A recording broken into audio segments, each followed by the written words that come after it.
Hi guys, কেমন আছো তোমরা সবাই? আর এই যে মন্দারমণি সিরিজের লাস্ট শট চলে এসছে। আজকে ছিল আমাদের মন্দারমণিতে লাস্ট ডে। 11টা নাগাদ আমরা চেক আউট করে গেছিলাম আমাদের হোটেল থেকে।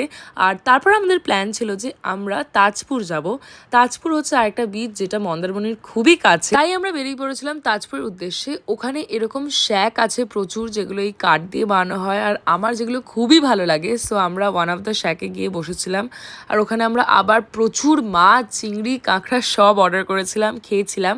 আর আমাদের প্ল্যান ছিল লাঞ্চও ওখানে করা। লাঞ্চ করতে করতে আমাদের অনেক দেরি হয়ে গেছিলো, কারণ আমরা বিচে এমনি লাফালাফি করছিলাম, মজা করছিলাম, কারণ অবভিয়াসলি এটা লাস্ট ডে ছিল। লাঞ্চে অ্যাগেন আমরা সিম্পল খাবার খেয়েছি খুব, সেটা হচ্ছে যে ভাত, ডাল অ্যান্ড আলু ভাজা, কজ আজকে ফেরার দিন ছিল। আর তারপর আমরা বেরিয়ে পড়লাম বাড়ির উদ্দেশ্যে। ফেরার পথে আমাদের প্রচণ্ডই প্রবলেম হয়েছে, কারণ আমরা প্রচুর ট্রাফিক ফেস করেছি, প্রচুর। আর আমাদের বাড়ি ফিরতেও অনেক লেট হয়ে গেছিলো। সো এই শর্ট এতটাই, দেখা হচ্ছে নেক্সট শর্টে।